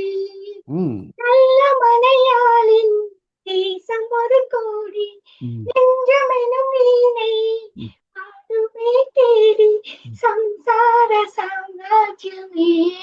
இந்த மகிழ்ச்சி நமக்கு கிடைப்பது வீட்டில் தான் நடுவர் அவர்களே. அதனால தான் எதிரணியினர் உட்பட நாம் அனைவருமே திருமணம் செய்து கொண்டு இல்ல அவரவர் குடும்ப துணையோடு இல்லற வாழ்க்கைய மகிழ்ச்சியா வாழ்ந்து கொண்டு இருக்கிறோம். இப்ப சமூகம் தான் முக்கியம் அப்படின்னு மகிழ்ச்சி அப்படின்னு நினைச்சா இல்லற வாழ்க்கை அப்படிங்கிறது தேவையற்ற ஒன்றுதான் நடுவர் அவர்களே. தேவையில்லாததுதானே இல்லற இது சமூகம். அப்புறம் என்னோட நினைவுகள், இன்றைய நினைவுகள், இன்னைக்கு நினைச்சாலும் நான் மகிழ்ச்சி அடைகிற நினைவுகள் என்ன தெரியுமா நடுவர் அவர்களே? நான் தாய்மை அடைஞ்ச சமயம் 7 மாசங்க வாந்தி வரும், மயக்கம் வரும், என்ற உள்ள என் வயிற்றுல 8 உடைக்கும், எனக்கா வலிக்கும், இருந்தாலும் என் உள்ளம் மகிழும். ஏன்னா என்ற உள்ள என் வயிற்றுல 8 உடைச்சு விளையாடுது இல்ல. அது மட்டுமா நடுவர் அவர்களே, நான் எப்ப இனிப்பு சாப்பிட்டாலும் என்ற சிசுவும் வயிற்றுக்குள்ள இருந்துகிட்டு சப்ப கொட்டும், என் உள்ளம் மகிழும். என் பொம்பளைக்குள்ள பிறந்துருச்சுன்னு மருத்துவர் கொண்டு வந்து கையில கொடுக்குறாரு. அதை அப்படியே பார்த்துட்டு அது பாடத்தை அப்படியே என் கைவியலால அப்படியே மகிழ்ச்சி விடும் போது என் உள்ள ஒரு கிளர்ச்சி அடையும் பாருங்க. அதுதாங்க மகிழ்ச்சி. அது மட்டும் இல்ல நடுவார்களே, என்ற மாமா என்னைய பொண்ணு வாக்க வந்தாரு. எனக்கா வெக்கம், வேளாணி கோணிக்கால கோலம் போடுற என்ற மாமாவும் என்னைய பார்த்து இழுச்சுக்கிட்டே இருக்கிறாரு. அது வேற விஷயம் பாருங்க. ஆனாலும் இன்னைக்கு நினைச்சாலும் எனக்கு அது மகிழ்ச்சி அளிக்குது இல்ல. அதுதானே முக்கியம். சமூகம் தருமா இந்த மகிழ்ச்சிய? சமூகம் கோலம் போடுமா? இருக்கவங்க கெடிராணியில இருக்கிறவங்க பேசுறாங்க, திருவிழாக்கு போனா மகிழ்ச்சி சமூகம். ஆமாங்க, ஒரு நாள் மகிழ்ச்சி. ஆனா வீட்டுல தினம் நினைக்கும் போதெல்லாம் மகிழ்ச்சி இல்ல. அது டெம்பரவரி, இது பெர்மனன்ட் இல்ல. ஆமா, அதுவும் மாமா மகிழ்ச்சி. பண்டிகை காலம்னு வச்சுக்காங்களேன், என் மாமா எடுத்து கொடுத்த புடவை கட்டிட்டு மாமா முன்னாடி போய் நின்னு வச்சுக்காங்க. நீங்க பார்த்து அவரு என்ன தெரியுமா சொல்லுவாரு? அடியே பொண்ணு அக்கான்றப்ப எப்படி இருந்தியா அப்படியே இருக்கடி. கண்ணாடி போட்டிருப்பாரா? கண்ணாடி போட்டிருப்பாரான்னு கேட்டேன். கண்ணாடி போட்டிருப்பாரு, பார்த்து உண்மையெல்லாம் சொல்லுவாரு, சமயப்படியும் சொல்லுவாரு. சரி, அவர் சொல்றது பொய்யா இருந்தா கூட ஒரு மகிழ்ச்சி உள்ளுக்குள்ள மகிழ்ச்சி அடையும். அதுதானே உண்மை நடுவர் அவர்களே. உண்மைதான். நீங்க பாத்தீங்கன்னு வச்சுக்கோங்களேன், சமூகம்ங்கிறது பல்வேறு கோணத்துல மகிழ்ச்சிய உடைக்க பார்க்கும் வீட்டுல. ஆனா இப்ப நீங்க பாருங்களேன், திருமணம் செஞ்சுக்கிட்டீங்கன்னு வச்சுக்கோங்களேன், சீக்கிரம் திருமணம் பண்ணிக்கிட்டேன்பாங்க. பண்ணாம இருந்தீங்கன்னு வச்சுக்கோங்களேன், ஏன் திருமணம் இவ்வளவு வயசாயும் பண்ணல அப்படிம்பாங்க. கார் வாங்கலீங்கன்னு வச்சுக்கோங்களேன், என்ன காசு திமிழும்பாங்க. கார் வாங்கலேன்னு வச்சுக்கோங்களேன், என்ன வருமானம் பத்தல போல இருக்கு அப்படிம்பாங்க. இப்படிதான் இதுதான் நடுவர் அவர்களே சமூகத்துல சொல்லிக்கிட்டே போகலாம், இப்படியே அடுக்கடுக்கா சொல்லலாம். ஆனா வீடு அப்படிங்கிறது இது பண்றது கிடையாது. இந்த பொங்கலுக்கு நான் போய் ஒரு புடவைய தேடி எடுத்துட்டு வந்தேன். எதிரணியில இருக்க அக்கா கிட்ட போய் காமிச்சேன்னு வச்சுக்கோங்களேன், அவங்க என்ன தெரியுமா சொல்லுவாங்க? ஐயே, இது நான் போன வருஷமே எடுத்துட்டேன்டி, நான் கட்டுனேன், எனக்கு தெரியல, எல்லாரும் நல்லா இல்லைன்னாங்க அப்படிம்பா. இருக்காங்க. இதுதான் நடுவர் அவர்களே சமூகம். சமூகங்கிறது அப்பப்ப நமக்கு மகிழ்ச்சியை தர இடம். ஆனா வீடுங்கிறது எப்போதும் எந்த சூழ்நிலையிலும் என்னைக்குமே நமக்கு மகிழ்ச்சியை கொடுப்பது வீடே வீடே வீடே என்று நமது அனுபவத்தையும் நமது நடுவர் தீர்ப்பாக வழங்குவார் என்ற நம்பிக்கையில் வாய்ப்பிற்கு நன்றி கூறி விடைபெறுகிறேன். நன்றி, வணக்கம். அருமை அருமை அருமை, ரொம்ப அருமையா சொன்ன. அதாவது அந்த திருமணம் முடிச்சதுக்கு அப்புறத்துக்குல இருந்து இன்னைய வரைக்கும் மாமா மாமான்னு சொன்னா ஆமா ஆமான்னு சொல்லிட்டு இருக்காரு. அதுதானே ஐயா மகிழ்ச்சி. அவங்க கீழே காலால கோலம் போட்டதுல இன்னைக்கு தண்ணியே வந்துருச்சு ஐயா, நோண்டி அவ்வளவு தூரம். அதுதானே மகிழ்ச்சி. அந்த அன்னைக்கு பார்த்த அந்த மாமா அதே மாதிரி இருக்கிறாரு, அதுதானே மகிழ்ச்சி. புடவைய வாங்கிட்டு வந்து இந்த பாரு, இந்த புடவைய நான் பொங்கலுக்கு வாங்கிட்டு வந்தேன்னு சொன்னா, இந்த புடவைய நான் 6 மாசத்துக்கு முன்னாடியே வாங்கிட்டு வந்தேன். அதுதான் சமூகம். ரொம்ப நல்லா இருக்குமா, உனக்கு பொருத்தமா இருக்குன்னு வார்த்தை சொல்றாங்களா, இதை நான் கட்டியிருந்தேன் 6 மாசத்துக்கு முன்னாடி, இது என் தங்கச்சி கட்டியிருந்தா 7 மாசத்துக்கு முன்னாடி. இப்படிதான் பொறாமை, எங்க பார்த்தாலும் பொறாமை. கார் வாங்கினா பொறாமை, பஸ் வாங்கினா பொறாமை. இப்படி குடும்பத்துக்குள்ள எங்க பிரச்சனைகளை உருவாக்குறதுக்கு தானே சமூகம் இருக்குது. நீங்க என்னமோ சமூகத்துல தான் மகிழ்ச்சி, சமூகத்துல தான் மகிழ்ச்சிங்கிறீங்க. குடும்பத்துல இருந்து அளவு பண்ணாது. குடும்பக்காரங்க எல்லாம் சமூகத்துக்கு போன்னு சொன்னா தானே நீ சமூகத்துக்கே போக முடியும், இல்லைன்னா வீட்டுக்குள்ளேயே தானே இருக்க முடியும். அதுக்கே காரணம் ஒரு குடும்பம் தானே. குடும்பத்துல போய் நீ சமூகத்துல சிறப்பா இரு அப்படிங்கிறதுனால தானே நீங்க எல்லாம் வெளில போயிட்டு இருக்கீங்க, நம்ம எல்லாம் வெளில போறோம் அப்படின்னு சொல்லியிருக்காங்க. நீங்க என்ன வேணாலும் சொல்லிட்டு போங்க, அடுத்தது சமூகம்தான். சமூகத்துல தான் மகிழ்ச்சி அப்படிங்கிறத ஔவையார் மன்றத்திலிருந்து இறுதியாக நிறைவாக பேச வராங்க இளங்கவி. வாங்கம்மா, வந்து சொல்லுங்க. அவையோர் அனைவருக்கும் என் அன்பு வணக்கங்கள். ஐயா, வீட்டுலதான் மகிழ்ச்சி, வீட்டுலதான் மகிழ்ச்சினா எதுக்கு இப்படிப்பட்ட பட்டிமன்றம் போன்ற சமூக நிகழ்ச்சி? ஐயா, மணிவேல் செல்வி அவர்கள் சொல்லும் போது சொன்னாங்க, ஆலோசனை கூறக்கூடிய பெரியவர்கள் வீட்டுல இருக்காங்களாம், அவங்க ஆலோசனையை கேட்டு நடக்கிறாங்களாம். இந்த சூழ்நிலையில இன்றைய காலத்துல அந்த ஆலோசனை சொல்லக்கூடிய பெரியவர்கள் எங்கேயா வீட்டுல இருக்காங்க? உண்மையா சொல்லுமா, இதெல்லாம் உண்மையா அப்படிங்கிறீங்க? ஆமா. அடுத்து சொன்னாங்க, சமூகம் எதை நோக்கி ஓடுதுன்னே தெரியலையா. சமூகம் எங்கேயும் ஓடல, வீட்டுல இருக்கவங்க தொல்லை தாங்க முடியாம சமூகத்தை நோக்கி மக்கள் எல்லாம் மகிழ்ச்சியை தேடி சமூகத்தை நோக்கி ஓடி வந்துகிட்டு இருக்காங்க. அதுல சொன்னீங்க சார்ஜ் பாயிண்ட், அதாவது மன உளைச்சலுக்கும் பிரச்சனைகளுக்கும் ஆறுதல் தரக்கூடிய ஆறுதல் தர்றாங்களாம் வீட்டுல இருக்கிறவங்க. ஐயா, பாம இவங்களே வைப்பாங்களாம், அப்புறம் இவங்களே எடுப்பாங்களாம். பிரச்சனையே அவங்க தானேங்கய்யா. இதுல எங்க சார்ஜ் போடுறது? வீட்டுல உள்ளவங்க தானேங்கய்யா. நான் போய் என் கணவர்கிட்ட அன்னைக்கு ஒரு மாதிரி டல்லா உட்கார்ந்து இருந்தார். என்னாச்சுன்னு போய் கேட்டேன், என்ன எதுவும் பிரச்சனையா சொல்லுங்க, பிரச்சனையை தீர்த்து நம்ம பார்த்து பேசிக்கலாம் அப்படின்னு. அவர் என்னைய பார்த்து, இதுவே ஒரு பிரச்சனை, இது எந்த பிரச்சனையை தீர்க்க வரப்போகுது அப்படிங்கிற மாதிரியே பாக்குறாங்க வீட்டுல உள்ளவங்க. சரி சரி சரி. அப்ப இதுல எங்கயா வீட்டுல இருக்கிறவங்க நம்ம மன உளைச்சலுக்கு ஆறுதலா இருக்க முடியும்? எப்படி முடியும்? அடுத்து புகழேந்தி ஐயா பேசும்போது சொன்னாங்க, அவன் அவ்வளவு படிச்சிருக்கான், இவன் இவ்வளவு படிச்சிருக்காங்கிற கம்பேரிசன், ஒப்பீடுங்கிறது இந்த சமூகத்துல இருக்கு அப்படின்னு சொல்லி சொன்னாங்க. ஐயா, அந்த ஒப்பீடு எங்கே இருந்து தொடங்குது தெரியுங்களா? ஹோம்ஒர்க் பண்றப்போ அம்மா கிட்ட தொடங்குது. அந்த பையன் 1/2 மணி நேரத்துல ஹோம்ஒர்க்க முடிச்சிடறான்னா, நீ இன்னும் உட்கார்ந்து இருக்கிற. அடுத்து அந்த ரிப்போர்ட் கார்டுல கையெழுத்து போடும்போது அப்பா கிட்ட தொடங்குது. எத்தனாவது மார்க்கு, நீ பள்ளியில எத்தனாவதா வந்த அப்படின்னு கேக்குறாங்கல்ல, அங்க தொடங்குது ஒப்பீடு. இதுல சமூகத்து மேல பழிய போடக்கூடாது இல்லைங்கய்யா? உண்மைதான். அடுத்து ஐயா சொல்லும் போது சொன்னாங்க, தீபாவளிங்கிறது புத்தாடை போட்டுக்கிறதுலயும் வெடி வெடிக்கிறதுலயும் தான் சந்தோஷம் அதிகமா இருக்குன்னு சொன்னாங்க. ஐயா, அதுல சந்தோஷம் இருக்கும் தான், அது பெரும் மகிழ்ச்சியா, அதுல வெறும் மகிழ்ச்சி தான் இருக்கும். அது பெரும் மகிழ்ச்சியா எப்ப தெரியுங்களா மாறும்? வீட்டுல செஞ்ச பலகாரத்தை நம்ம வீட்டுல அக்கம் பக்கத்துல இருக்கிற வீட்டுல உள்ளவங்களோட பகிர்ந்துகிட்டு ஹாப்பி தீபாவளி ஆண்டி அப்படின்னு நம்ம கத்திட்டு வருவோம் பாத்தீங்களா, அதுலதான் பெரும் மகிழ்ச்சி இருக்குங்கிறத யாராலையும் மறுக்க முடியாதுங்கய்யா. நிச்சயமா நிச்சயமா. அப்புறம் காமாட்சி அக்கா சொல்லும் போது சொன்னாங்க, ரொம்ப அழகா சொல்லியிருந்தாங்க தாய்மையை பத்தி. தாய்மைங்கிறது எவ்வளவு ஒரு அருமையான ஒரு மகிழ்ச்சியான ஒரு நாள் அப்படின்னு, தாய்மை அடைகிறது. உண்மைதாங்கய்யா. திருவள்ளுவர் என்ன தெரியுமா சொல்றாங்க? ஈன்ற பொழுதின் பெரிதுவக்கும் தன் மகனை சான்றோன் என கேட்ட தாய்.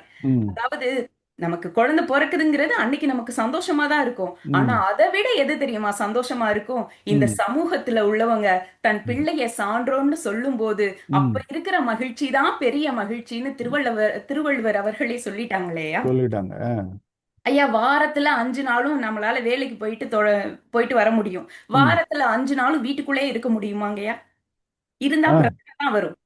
அலுவலகத்துல நான் நல்லா வேலை பார்த்தேன்னா, நான் நல்லா வேலை பார்க்கிறேன்னு எனக்கு சம்பளமும் கொடுத்து சிறந்த பணியாளருங்கிற விருதும் கொடுக்கறாங்க. இதே இந்த பட்டிமன்றத்துல நான் நல்லா பேசினா சிறந்த பேச்சாளருங்கிற ஒரு பரிசையும் கொடுத்து அடுத்த சுற்றுக்கு தகுதி பெற வாய்ப்பையும் கொடுத்து எங்களை நல்லா ஊக்குவிக்கிறாங்க. இதுவே நான் வீட்டுல என்னதான் கணவனையும் என் பிள்ளையையும் மாமனாரையும் மாமியாரையும் விழுந்து விழுந்து கவனிச்சாலும், மாடா உழைச்சு ஓடா தேஞ்சாலும் யாரும் எனக்கு தலையில கிரீடத்தை கொடுத்து தாங்க போறதில்ல. நான் செய்யற செயலுக்கான அங்கீகாரம், என் உழைப்புக்கான மதிப்பு வீட்டுல கிடைக்கிறது இல்ல. என்னுடைய செயலுக்கான அங்கீகாரமும் என்னுடைய உழைப்புக்கான மதிப்பும் இந்த சமூகம் தருகிறது. அதை விட என்னங்கய்யா பெரிய மகிழ்ச்சி நமக்கு கிடைச்சிட போகுது?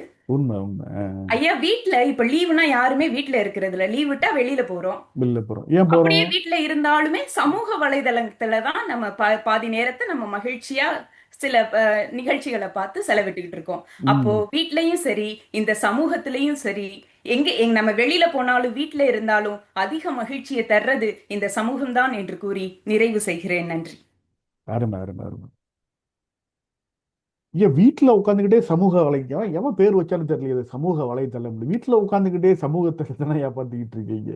கேட்டா வீட்டுல மகிழ்ச்சியா இருக்குன்னு சொல்றீங்களே. யாரு அங்கீகரிக்கிறா வீட்டுல இருக்கிறத? எவ்வளவுதான் குடும்பத்துக்கு நல்ல விஷயங்கள்லாம் செஞ்சாலும் சரி, அரும்பாடு பட்டாலும் அங்கீகாரம் எங்க யாரு கொடுக்குறா? கொடுக்க மாட்டேங்கிறாங்களே. அதனால தானே சமூகத்துல போய் ஒரு அங்கீகாரத்தை தேடுறோம். அடுத்த நம்முடைய ஒரு சிறந்த பேச்சாளர், இவரை ஒரு பட்டிமன்றத்துல பேச வைக்கலாம், இல்ல இவரை ஒரு நடுவராக ஆக்கலாம், இப்படிங்கிற அங்கீகாரம் எல்லாம் யாரு கொடுக்குறா? சமூகம். ஆனா வீட்டுல நீ எங்க பேச போற? அது கணவனா இருந்தாலும் சரி, மனைவியா இருந்தாலும் சரி, நீ எல்லாம் என்னத்தை பேசுறது? வீட்டுல பேசுற பேச்சே போதும், தாங்க முடியல, வெளியில போயிடாது அப்படிங்கிறாங்க. ஆனால் சமூகம் அப்படி இல்லை. இந்த பட்டிமன்றம் நடத்துறதே சமூகம் தானே. சமூகத்துக்கு தானே, சமூகத்துல ஒரு அங்கீகாரம் வாங்குறதுக்கு தானே நம்ம இந்த பட்டிமன்றத்திலேயே கலந்துருக்கோம். அதுதானே மகிழ்ச்சி அப்படின்னு சொல்றாங்க. அது மட்டுமல்ல, எத்தனையோ குடும்பங்கள்ல அந்த குழந்தை பிறப்பு அதுதான். ஆனா அந்த குழந்தை பிறந்து பிரியவனானதுக்கு அப்புறம் ஆஹா, ஒரு சமூகம் அவனுக்கு தன்னுடைய மகனை அங்கீகரிக்கும் பொழுது அந்த பெற்றோருக்குள்ள அந்த மகிழ்ச்சி இருக்குல்ல, அதுதானே உண்மையான மகிழ்ச்சி அப்படின்னு நான் சொல்லல, இளங்கவின் சொல்லிட்டு போயிருக்காங்க. இப்ப நிறைவாக சகோதரி காமாட்சிக்கு தூக்கம் கூட வந்துருச்சு. ஆகவே இப்படிய நிறைவாக வந்துருவோம். இப்ப சமூகம், குடும்பம், குடும்பத்துல மகிழ்ச்சியா, சமூகத்துல மகிழ்ச்சியா? குடும்பம் ஏற்கனவே சொல்லிட்டோம். குடும்பத்துல என்ன மகிழ்ச்சி? தன்னுடைய குடும்பம் எல்லா நிகழ்வுகளையும் தன் குடும்பத்தோடு சேர்ந்து செயல்படுவது. அப்போ எல்லா தாத்தா பாட்டி இவங்கெல்லாம் சேர்ந்து திருவிழாக்கள்ல, பண்டிகைகள்ல கலந்துக்கிறது. அதுல இந்த பிறந்த நாள்லேருந்து, குழந்தை பிறப்பிலேருந்து திருமணம், இந்த மாதிரி நிகழ்வுகளை கலந்துக்கிடும் பொழுது ஒரு மகிழ்ச்சியான இருக்குது. அப்போ சமூகத்துல என்ன, நமக்கு போல ஒரு பாதுகாப்பான ஒரு இடம், அனைவரையும் சேர்த்து அரவணைத்து ஒரு பொதுவான நிகழ்ச்சியா நடத்துறது. இதுல ரெண்டு பக்கமும் மகிழ்ச்சி இருக்குது. ஆனால் இதில் அதிகமா யாரு இருக்கு? இந்த அதிகமா இருக்கிறத நான் என்ன பார்க்க விரும்புறேன்னு சொன்னா, இங்க யாரு பேசியிருக்காங்க தான். அதாவது ஒரு சதவீதம் கூட கொடுத்துருக்காங்க. எத்தனை சதவீதம்? பொதுவா நம்ம பார்த்தோம்னா இந்த உலகத்துல குடும்பத்துல தான் அதிக மகிழ்ச்சி இருக்குன்னு ஒரு சதவீதத்தை சொல்லியிருக்காங்க. ஆனால் அதை நம்ம இங்க கொண்டு வர முடியாது, அது பொதுவானது. ஆனால் இங்கு பேசிய பேச்சாளர்கள் இருக்காங்கல்ல, நீங்க என்ன பேசுனீங்க, அதன் அடிப்படையில தான் இங்க தீர்ப்பை வழங்கணும். அப்படித்தான், அதான் சிறந்தது. வெளியில உள்ள கொடுத்த டேட்டா வச்சு நம்ம சொல்லக்கூடாது. அப்போ இன்றைக்கு குடும்பத்துல மகிழ்ச்சி இருக்குதா, இல்ல சமூகத்துல மகிழ்ச்சி இருக்குதா? பொதுவா குடும்பத்துல நம்ம ஒன்றே சொன்ன மாதிரி நிச்சயமாக மகிழ்ச்சி இருக்குது. சமீபத்தில் கூட என்னுடைய மனைவி என்ன பண்ணாங்கன்னா, சேஃப்டி கோர்ஸ்க்கு போயிட்டு வரேன்னு போனாங்க. இந்த ஹைஜீனிக்கெல்லாம் கோர்ஸ் இருக்கு இல்லையா, ஹைஜீனிக் கோர்ஸ் போய் பண்ணிட்டோம்னா எப்படி சாப்பாடுலாம் எப்படி ஹைஜீனிக்காக பண்ணுறது பாதுகாப்பான முறையில். நான் கேட்டேன் அவங்கள்ட்ட, எப்படிமா நல்லதுமா சொல்லி கொடுத்தாங்களா, என்னென்ன சொல்லி கொடுத்தாங்க. ரொம்ப அருமையாக சொல்லி கொடுத்தாங்க, எந்தெந்த மாதிரிலாம் சமைக்கணும் அப்படின்னு சொல்லி. வேற என்ன சொல்லி கொடுத்தாங்க, ஒரு அருமையான விஷயம் சொல்லி கொடுத்தாங்க. எந்தெந்த பாத்திரத்தால் அல்லது எந்த உபகரணங்களை நீங்கள் கணவரை அடித்தால் வலிக்காம அடிக்கிறதுக்கு, இந்த எப்படி இந்த உபகரணங்கள்லாம், இப்ப சப்பாத்தி கட்டன்னா எந்த இடத்த பிடிச்சி அடிக்கிறது, ஊம காயமா எப்படி அடிப்பது, வெளியில் தெரியாமல் கணவர்களுடைய சத்தமே வெளியில கேட்கக்கூடாது, அந்த மாதிரி எந்தெந்த பாத்திரங்களை பாதுகாப்பாக எடுத்து உங்கள் கணவருடைய சத்தம் வெளியே தெரியாமல் அடிப்பது, இதெல்லாம் இப்படி அவங்க சொல்லும் பொழுது இப்ப என்ன ஒரு மகிழ்ச்சி, சும்மா ஒரு நகைச்சுவைக்காக சொல்றாங்க. அப்ப இந்த குடும்பத்துல ஒரு நகைச்சுவை, அவங்க போயிட்டு வந்தது எனக்கு ஒரு பெருமை, ஒரு சர்டிஃபிகேட் வாங்கினாங்க. அப்போ அதை சொல்லும் பொழுது இது போன்ற சின்ன சின்ன உரையாடல்கள் குடும்பத்தில் என்ன பண்ணுது, ஒரு மகிழ்ச்சியை உருவாக்குது. அப்போ இதுக்காக ஒரு நேரங்காலம் ஒதுக்கிக்கணும், எல்லாம் ஒன்றா உட்காந்து சாப்பிடணும், கூட்டு குடும்பம் அப்படின்னு சொன்னாங்க அந்த காலத்தில். அப்போ அதில் ஒரு மகிழ்ச்சியை தரும். ஆனால் இந்த காலகட்டத்தில் அந்த கூட்டு குடும்பம்லாம் இருக்காங்கிறது வேற. இருந்தாலும் நீங்கள் உங்களுடைய என்னையை பொறுத்த வரைக்கும் என்னுடைய பிள்ளைகளை நான் நண்பர்களாகத்தான் பார்க்கறது. இல்லை சில பேர் சொல்லுவாங்க இல்லையா, என்ன செய்தி சொல்லு அப்படின்னு அம்மா கிட்ட சொன்னா, அப்பா எப்போ வருவாரு, எப்போ போறாரு, நான் வெளியே போறேன், அப்பாட்ட சொல்லிடு. அவரு அப்பாவுக்கும் அந்த குழந்தைக்கும் இடையிலே ஒரு பெரிய கேப். அவர் சொல்ல மாட்டார் எதா இருந்தாலும். ஏன்னா அந்த 2 பேருக்குள்ள அந்த பாகுபாடு இல்லை கேப் ஜெனரேஷன். ஆனால் அதை எப்படி போக்குவதுன்னா குடும்பத்துடைய தலைவர் அவங்க தான், இல்லை தலைவி, இதெல்லாம் நம்ம குடும்பம், இதுதான் மகிழ்ச்சி. இந்த போன்ற சிறு சிறு விஷயங்களை நம்ம எப்படி மேம்படுத்தணும். ஆனால் சமூகத்துக்கு போனோம்னு சொன்னால் நிறைய, சிங்கப்பூரை பொறுத்த வரைக்கும் நிறைய நிகழ்ச்சிகள்லாம் நடக்குது. சமீபத்தில் ஊர்லேருந்து ஒருத்தர் சமூக தலைவர் நிறைய தொண்டுலாம் செய்வார். அவர் என்ன பண்ணாரு, எனக்கு ஒருத்தர் தொலைபேசியில் அழைக்கிறாரு, நான் மசூதி உள்ளே இருக்கிறேன். அவர் ஃபோன் அடிச்சுக்கிட்டே இருக்குது. ஸோ நான் வெளியே வரேன். அவர் ஏதாவது சின்ன சின்ன உதவிகள் கேட்பார், ஊரில் இதெல்லாம் இருக்குது கொஞ்சம் செய்யணும், அதுக்காக தான் தொலைபேசி அடிப்பார். நம்ம எங்கேயாவது உதவி செய்யும், அதே மாதிரி அடிச்சுட்டு இருந்திருப்பார் போல இருக்கு. நான் மசூதியிலேருந்து வெளியே வரும்போது பெரிய கூட்டம், ஆனால் ஃபோன் அடிச்சுக்கிட்டே இருக்குன்னு சொல்லிட்டு வெளியே வந்து ஃபோனை எடுக்கிறேன். ஹலோ அப்படின்னாரு. இருங்க என்ன, நான் செருப்பை எடுத்துட்டு அடிக்கிறேன்னு சொன்னேன். எப்படி தலைவர் வர்றாரு, வெளியில வரும்போது கூட்டமா இருக்கு, இருங்கன்னு செருப்பை எடுத்துட்டு அடிக்கிறேன்னு. அவ்வளவுதான். ஊர்ல இருந்து ஒரே போன் வருது, டே எங்க தலைவரை நீ என்ன செருப்பு எடுத்து அடிக்கிறேன்னு சொன்னியா அப்படின்னு. டே நான் எங்கடா சொன்னேன், நான் சொன்னது வெளியில வந்தேன், கூட்டமா இருக்கு, அதனால இங்க, ஏன்னா இங்க உள்ள சூழ்நிலைகள் அவருக்கு தெரியல, செருப்பை எடுத்துட்டு நான் அவருக்கு போன் அடிக்கிறேன்னு சொன்னேன். அவரு தப்பா புரிஞ்சுக்கிட்டா, நீ எப்படி ஊருக்கு வருவேன்னு பார்ப்போம், நீ அவர் ஒன்ன ஒரு கையில விட மாட்டேன் பாரு அப்படின்னு. அடப்பாவிகளா, நம்ம நல்லா இருக்கிறவங்களையும் சொரிஞ்சு விட்டுருவாங்க சமூகத்துல. நம்ம ஒண்ணு பேச போய் அங்க ஒண்ணு நடக்குது. அப்போ சமூகத்துல எங்கேயா மகிழ்ச்சி இருக்குது, பிரச்சனைகள் தானே இருக்குது. அப்ப சமூகத்துல என்ன மகிழ்ச்சியான விஷயங்கள் நடக்குது, சமூகத்துல எல்லாரும் ஒற்றுமையா இருக்கணும், பாதுகாப்பா இருக்கணும், அதற்கான பொருளாதாரத்தை அரசாங்கமே வழங்குறது, இதெல்லாம் பண்ணிட்டு இருக்காங்க. அப்போ இன்றைய சூழ்நிலையில அதிகமாக இன்றைய நீங்க பேசினதை வச்சு சமூகத்தில குடும்பத்தில அப்படின்னு பார்த்தோம்னு சொன்னா, உங்களுடைய பேச்சாளர் அடிப்படையில இன்றைய மகிழ்ச்சி சமூகத்தில் தான் இருக்கிறது என்று கூறி, ஒரு நல்ல வாய்ப்பை எனக்கு வழங்கிய தமிழ் மொழி பண்பாட்டு கழகத்தின் சார்பாகவும் உங்களுடைய பேச்சாளர்கள் உங்கள் அனைவரின் சார்பாகவும் நான் நன்றி கூறி விடைபெறுகிறேன். வாய்ப்புக்கு நன்றி கூறி விடைபெறுகிறேன். உங்கள் அனைவருக்கும் என்னுடைய வாழ்த்துக்களையும் தெரிவித்துக் கொள்கிறேன். நன்றி, வணக்கம். அனைவருக்கும் வணக்கம். ஒரு நல்ல ஒரு தலைப்பில் இந்த வார இறுதியில் ஒரு நல்ல ஒரு நடுவரோடு சேர்ந்து 8 பேச்சாளர்கள், அருமையான பேச்சாளர்கள் தங்களுடைய வாதங்களை முன்வைத்து திறமையாக கருத்துக்களை கூறியமைக்கு பாராட்டுகளும் வாழ்த்துக்களும். இந்த பட்டிமன்றத்தை தலைமையேற்று நடத்திய நம்முடைய அருமை நண்பர் மரியாதைக்குரிய திரு அப்துல் மாலிக் அவர்களுக்கும் சிறப்பு நன்றிகள். நேரத்தின் அடிப்படையில் எந்த பேச்சாளரும் மதிப்பெண்கள் குறைக்கப்படவில்லை என்பதை தெரிவித்துக் கொள்கிறோம். அனைத்து பேச்சாளர்களும் 5 நிமிடங்களுக்குள் தங்கள் பேச்சை முடித்துள்ளதால் யாருக்கும் எந்த மதிப்பெண்ணும் குறைபாடு இல்லை. அதனால் அனைவருக்கும் வாழ்த்துக்கள்.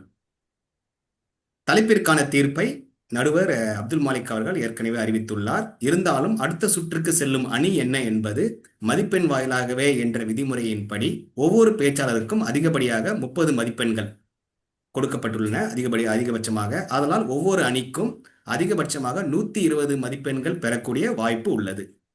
அந்த அடிப்படையில் ஒவ்வொரு பேச்சாளரும் பேசி முடித்தவுடன் நடுவர் எங்களுக்கு கொடுக்கப்பட்ட மதிப்பெண் அடிப்படையில் இந்த பட்டிமன்றமானது பைந்தமிழ் பேச்சாளர் மன்றத்திற்கும் அவையார் பேச்சாளர் மன்றத்திற்கும் இடையே நடைபெற்ற பட்டிமன்றம். பைந்தமிழ் பேச்சாளர் மன்றம் அவர்களின் மொத்த மதிப்பெண் 85. பைந்தமிழ் பேச்சாளர் மன்றம் 4 பேச்சாளர்களும் இணைந்து எடுத்த மதிப்பெண் 85.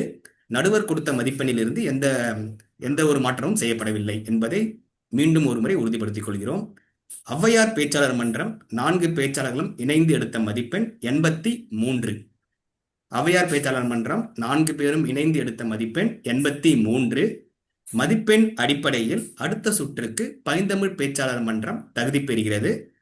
நடுவர் அவர்களும் நம்மோடு இணையத்தில் இருப்பதால் அவரிடமிருந்து ஏதாவது மறுப்பு ஏற்பட்டால் மட்டுமே நாம் மீண்டும் விவாதிப்போம். இல்லையே அவர் கொடுத்த மதிப்பெண்ணின் அடிப்படையில் பைந்தமிழ் பேச்சாளர் மன்றம் 85, ஔவையார் பேச்சாளர் மன்றம் 83 கூட்டுத்தொகை. அனைவருக்கும் பாராட்டுக்களும் வாழ்த்துக்களும். வெற்றி பெற்ற பைந்தமிழுக்கு ஔவையார் மன்றத்தின் சார்பாக பாராட்டுகளும் வாழ்த்துக்களும். அவர்களுக்கு நிகராக அருமையான கருத்துக்களை கொடுத்த ஔவையார் பேச்சாளர் மன்றத்திற்கு பைந்தமிழ் பேச்சாளர் மன்றம் சார்பாகவும் தமிழ்மொழி பண்பாட்டு கழகம் சார்பாகவும் பாராட்டுகளும் வாழ்த்துக்களும். நடுவருக்கு நம் அனைவரின் சார்பாக பாராட்டுகளும் வாழ்த்துக்களும். அனைவருக்கும் நன்றி.